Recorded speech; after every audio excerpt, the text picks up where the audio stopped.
बिस्मिल्लाहिर्रहमानिर्रहीम। अस्सलाम वालेकुम। Welcome to my YouTube channel. उम्मीद आप सब लोग बिल्कुल ठीक होंगे। आज की वीडियो में हम लोग स्टार्ट करेंगे CS 505 फाइनल टर्म प्रिपरेशन। तो इसमें जो भी आपके साथ इम्पोर्टेंट क्वेश्चन आंसर्स होंगे वो मैं आप लोग के साथ शेयर करूँगी। तो इससे पहले मिड में भी आपको साथ शेयर की थी, तो उसमें से मोस्टली स्टूडेंट्स के पेपर आए थे। तो इस तरह फाइनल टर्म की भी पूरी एक वीडियो हो गई, या अगर ज़्यादा लंबी हुई तो 2 हो जाएंगी। तो आप लोगों ने ये फाइनल टर्म की प्रिपरेशन हो जाएगी। तो वीडियो स्टार्ट करने से पहले अगर आप मेरे चैनल पर नहीं हुए तो चैनल को सब्सक्राइब कर लें। इस वीडियो के डिस्क्रिप्शन में व्हाट्सएप चैनल का लिंक होगा। वीडियो की तमाम अपडेट के लिए आप उधर ज्वाइन कर सकते हैं। तो अपनी वीडियो स्टार्ट करते हैं। जो हमारे पास फर्स्ट क्वेश्चन है वो है हमारे पास full virtualization versus para virtualization, इसका डिफरेंस है। तो इसमें फर्स्ट है कि फुल वर्चुअलाइजेशन में guest operating modification, guest OS modification, इसमें कोई भी मॉडिफिकेशन नहीं होती। पैरा वर्चुअलाइजेशन में मॉडिफिकेशन होती है, वो गेस्ट ओएस नीड मॉडिफिकेशन। उसके बाद जो परफॉर्मेंस है फुल वर्चुअलाइजेशन में वो स्लाइटली स्लोअर होती है ड्यू टू ओएस ट्रांसलेशन की वजह से। और पैरा वर्चुअलाइजेशन में फास्टर होती है क्योंकि इसमें डायरेक्ट हार्डवेयर एक्सेस अवेलेबल होती है। उसके बाद है हाइपर विजर रोल, ये एमुलेट करता है फुल हार्डवेयर को। फुल वर्चुअलाइजेशन में ये एमुलेट करता है फुल हार्डवेयर को, और पैरा वर्चुअलाइजेशन में ये यूज़ करता है hyper call instead of full emulation. ये हाइपर कॉल को यूज़ करता है फुल एमुलेशन के निस्बत। उसके बाद है हार्डवेयर यूटिलाइजेशन। तो फुल वर्चुअलाइजेशन में हायर ओवरहेड होता है ट्रांसलेशन की वजह से, और पैरा में होता है ये मोर एफिशिएंट होता है as it avoids full hardware emulation. उसके बाद एग्जांपल्स में फुल वर्चुअलाइजेशन की VMware है, ESXi है, माइक्रोसॉफ्ट हाइपर वी है, और पैरा में एक्सन KVM है। तो उसके बाद ये हमारा फर्स्ट यहाँ पे इसके डिफरेंस है। तो आपने ये कर लेना, ये आपका लॉन्ग में आ सकता है। लॉन्ग में आए तो इसे आपने सारे लिखने हैं, शॉर्ट में आए तो 2-3 आप तीन तो आप लिखें ना। उसके बाद है कंटेनर वर्सेस वर्चुअलाइजेशन। तो कंटेनर में फर्स्ट वर्चुअलाइजेशन की डेफिनेशन है, तो ये क्रिएट करता है वर्चुअल मशीन्स को ऑपरेटिंग सिस्टम के साथ। और कंटेनराइजेशन जो होता है ये क्रिएट करता है light weight containers sharing the host OS. ये लाइट वेट कंटेनर शेयर करते हैं होस्ट ओएस को। अब उसके में परफॉर्मेंस क्या होती है कि ये रिक्वायर करता है मोर सिस्टम रिसोर्सेज, और ये रिक्वायर करता है light weight and faster performance.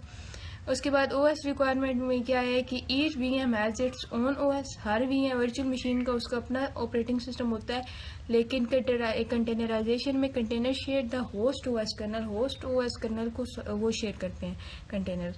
उसके बाद सिक्योरिटी और आइसोलेशन में वर्चुअलाइजेशन जो होता है ना वो स्ट्रॉन्ग आइसोलेशन प्रोवाइड करता है as each VM run separately. हर VM अलग से सेपरेटली रन होता है।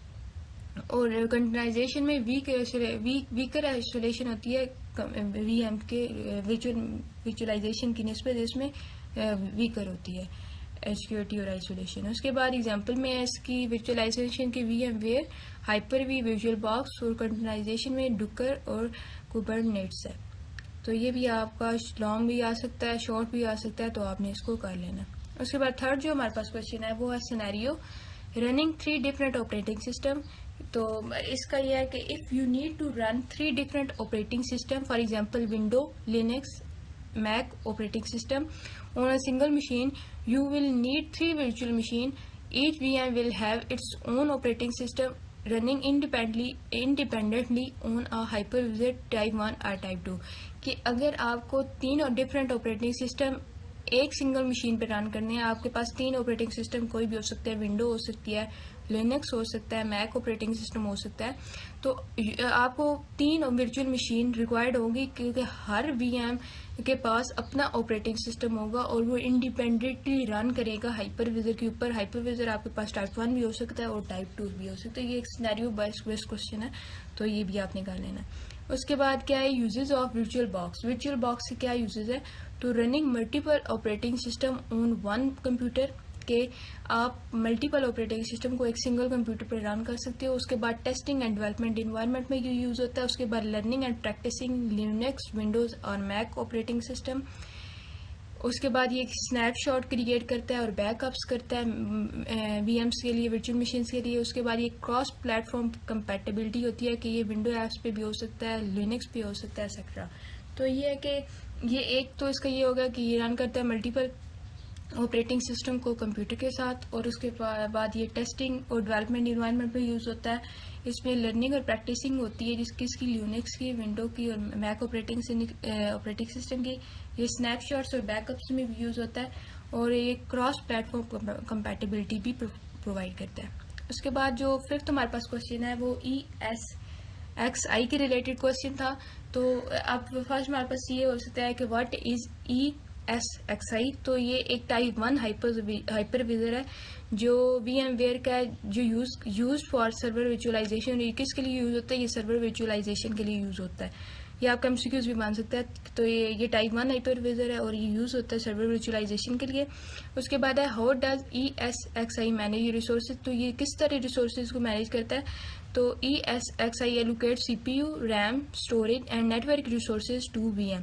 कि ये CPU एलोकेट किसको करता है? CPU को, RAM को, स्टोरेज को और नेटवर्क की रिसोर्सेज को किसके साथ? वर्चुअल मशीन के साथ। उसके बाद है what are the key features of ESXi। तो ये सपोर्ट करता है मल्टीपल वर्चुअल मशीन्स को, ये ऑफर करता है हाई अवेलेबिलिटी को, और ये प्रोवाइड करता है सेंट्रलाइज मैनेजमेंट। ठीक है। उसके बाद है what is vCenter server in ESXi। तो ये एक टूल होता है जो यूज और मैनेज करता है मल्टीपल ESXi के होस्ट को किस पे? In a data centre. Data centre के अंदर ये मल्टीपल ESXi होस्ट को मैनेज करता है। तो ये ESXi के रिलेटेड ये क्वेश्चन थे, तो आपने ये लाजमी कर लेने। उसके बाद है हाइपर वी के रिलेटेड क्वेश्चन थे। तो व्हाट इज हाइपर वी। तो ये भी एक टाइप 1 हाइपरविजर है जो किसकी तरफ से है? माइक्रोसॉफ्ट की तरफ से। और ये आपका MCQs बन सकता है कि हाइपर वी किसकी तरफ से है? तो माइक्रोसॉफ्ट की तरफ से है for visualisation of window and Unix virtual machines. कि ये किसके लिए वर्चुअलाइजेशन की यूज होता है? ये विंडो के और लिनक्स की VMs के लिए। How do we enable Hyper V. हम किस तरह हाइपर वी को अनेबल कर सकते हैं? तो हम गो टू कंट्रोल पैनल। आप कंट्रोल पैनल पे जाओ, आप turn Windows feature on end of. आप फिर विंडो के जो फीचर्स हैं उनको ऑन और ऑफ करो और सिलेक्ट हाइपर वी, और फिर आप रीस्टार्ट कर दो सिस्टम को, तो वो आपका अनेबल हो जाता है हाइपर वी। उसके बाद है what is difference between Hyper V and VMware ESXi।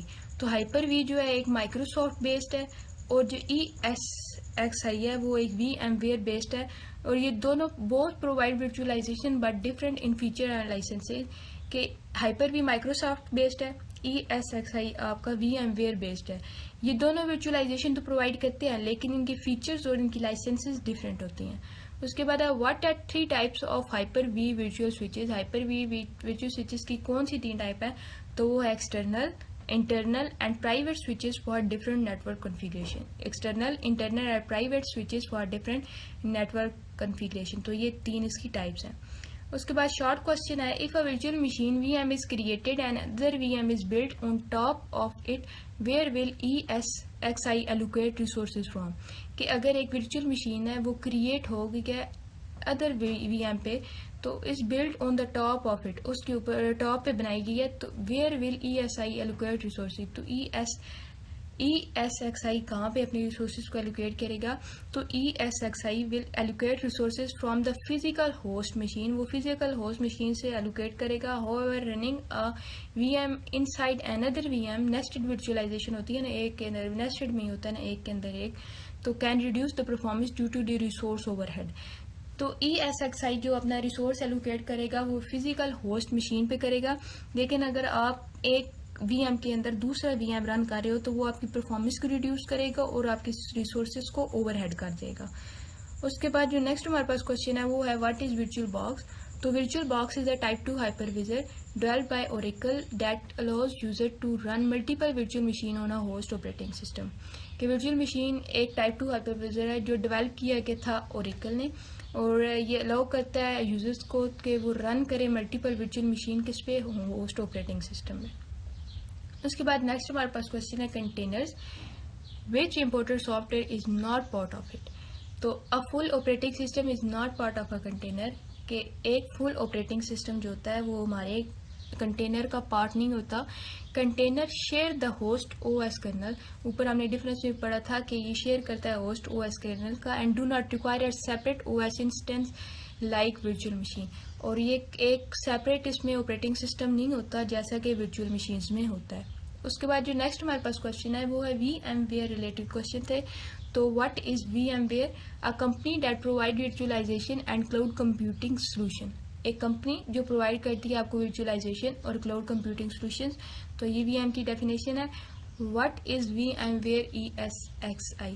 ये एक टाइप 1 हाइपरवाइजर है जो यूज फॉर सर्वर वर्चुअलाइजेशन। ये सर्वर वर्चुअलाइजेशन के लिए भी यूज होता है। उसके बाद है व्हाट इज VM वर्कस्टेशन?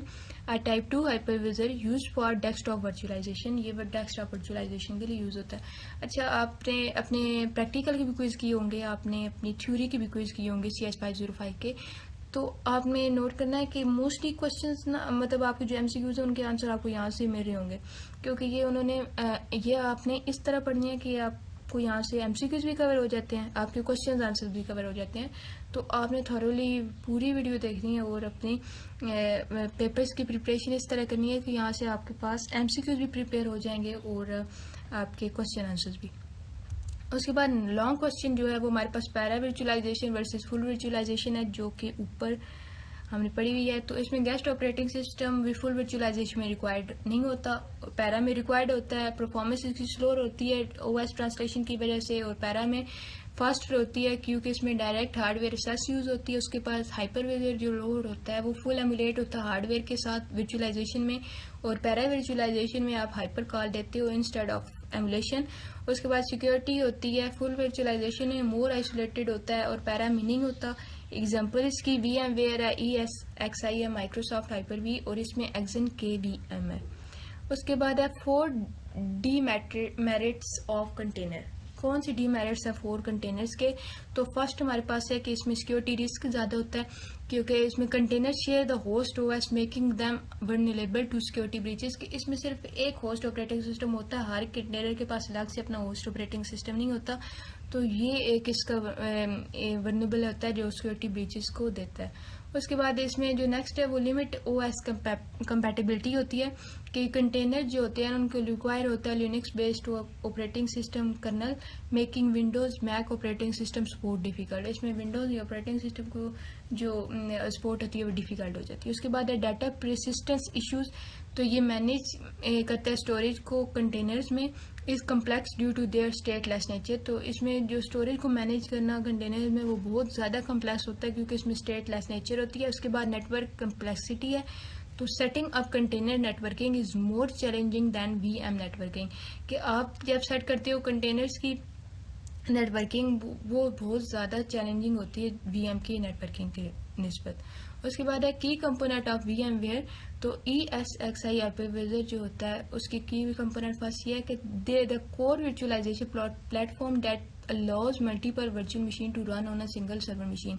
कि ES हाइपरवाइजर आपको अलाउ करता है कि आप बहुत सारे मल्टीपल वर्चुअल मशीन्स को रन कर सकते हो एक सिंगल फिजिकल सर्वर पे। उसके बाद है vCenter सर्वर। तो ये एक centralised management tool for VMware environment. ये एक centralise server tool management tool होता है जो कि VMware की इन्वायरमेंट्स में यूज होता है। उसके बाद है vMotion। ये एनेबल करता है लाइव माइग्रेशंस को किसकी वर्चुअल मशीन्स की उसके डाउन टाइम के बगैर। उसके बाद है VMFS। ये वर्चुअल मशीन फाइल सिस्टम है, file system optimised for storing VM data. एक ऐसा फाइल सिस्टम जो ऑप्टिमाइज करता है स्टोर करता है VM के डाटा को। उसके बाद स्नैपशॉट क्लोनिंग, ये फीचर होती है बैकअप का और डुप्लीकेट करता है ये वर्चुअल मशीन्स को। तो ये आप इनके नाम भी याद कर लो कि शॉर्ट में भी आ सकते हैं और आगे थोड़ी सी एक्सप्लेनेशन भी है कि क्लाइंट क्या है तो याद कर सकते हैं क्योंकि ये आपका लॉन्ग में भी आ सकता है। उसके बाद है what is a virtual box. तो वर्चुअल बॉक्स आपका टाइप 2 हाइपरवाइजर है जो डेवलप किया गया था ओरेकल की तरफ से, और ये अलाउ करता है यूज़र को कि वो मल्टीपल वर्चुअल मशीन्स को रन कर सकते एक होस्ट ऑपरेटिंग सिस्टम पे। और ये सपोर्ट करता है वेरियस गेस्ट ऑपरेटिंग सिस्टम जिसमें आपके पास विंडोज़ आ जाती है, लिनक्स आ जाता है, मैक ऑपरेटिंग सिस्टम आ जाता है और सोलरिक्स आ जाता है।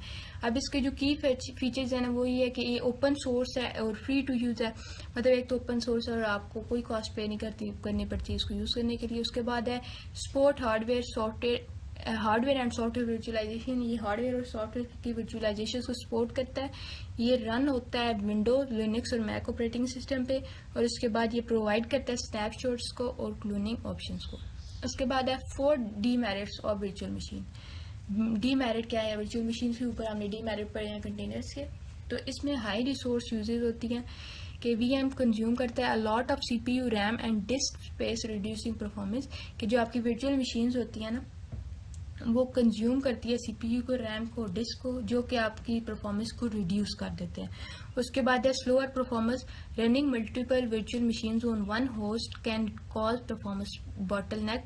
कि आपकी जब बहुत ज़्यादा वीएम एक ही होस्ट पे रन कर रहे हो तो वो आपकी परफॉर्मेंस को कम कर देते हैं, स्लोअर कर देते हैं। उसके बाद है single point of failure. If the physical host crashes all virtual machines running on it fail. कि अगर आपका एक होस्ट है, मतलब सिंगल जहाँ पे फिजिकल होस्ट वो क्रैश कर देता है, तो आपके सारे जो वर्चुअल मशीन्स हैं ना वो फेल हो जाएंगे। उसके बाद है कम्प्लेक्स मैनेजमेंट। के वीएम्स को रिक्वायर होती है प्रॉपर कॉन्फ़िगरेशन, उसकी प्रॉपर अपडेट और मेंटेनेंस, मेकिंग मैनेजमेंट डिफिकल्ट। कि जब आपकी प्रॉपर कॉन्फ़िगरेशन, मैनेजमेंट और अपडेट्स रिक्वायर्ड होंगी तो आपकी जो मैनेजमेंट होगी वो डिफिकल्ट हो जाएगी। तो नेक्स्ट हमारे पास क्वेश्चन है difference between ESXi and VMware workstation. तो इसका ये आंसर है हमारे पास। एक तो इसकी टाइप ESXi जो हमारे पास है वो टाइप 1 हाइपरविजर है जो कि बेयर मेटल है, और VMware वर्कस्टेशन ये हमारे पास टाइप 2 हाइपरविजर है जो कि होस्टेड है। उसके बाद इंस्टॉलेशन, ये इंस्टॉल डायरेक्टली होता है फिजिकल हार्डवेयर पे, और ये इंस्टॉल होता है एग्जिस्टिंग ऑपरेटिंग सिस्टम पे। उसके बाद ये यूज़ होता है फॉर इंटरप्राइज सर्वर विजुअलाइजेशन, और ये यूज़ होता है पर्सनल यूज़ के लिए, टेस्टिंग के लिए, डेवलपमेंट के लिए। परफॉर्मेंस ESI की हाई होती है और डायरेक्टली मैनेज करता है हार्डवेयर के रिसोर्सेज को, और इसमें स्लोअर होती है क्योंकि ये होस्ट ऑपरेटिंग सिस्टम पर रन कर होता है। उसके बाद ये मैनेज करता है vCenter सर्वर को, और ये मैनेज करता है GUI को जो कि होते हैं होस्ट मशीन पे। उसके बाद एग्जांपल ये है कि ये डाटा सेंटर्स और क्लाउड इंफ्रास्ट्रक्चर का यूज़ होता है, और ये रनिंग मल्टीपल ऑपरेटिंग सिस्टम होना PC फॉर टेस्टिंग। तो यहाँ पर आज की वीडियो एंड करते हैं। नेक्स्ट वीडियो में हम इंशाल्लाह अगला पार्ट इसका कवर करेंगे। तो उम्मीद है आपको वीडियो अच्छी लगी होगी। वीडियो अच्छी लगी तो लाइक करिए, अपने फ्रेंड्स के साथ भी शेयर करें, और चैनल को लाजमी सब्सक्राइब कीजिएगा। अल्लाह हाफिज़।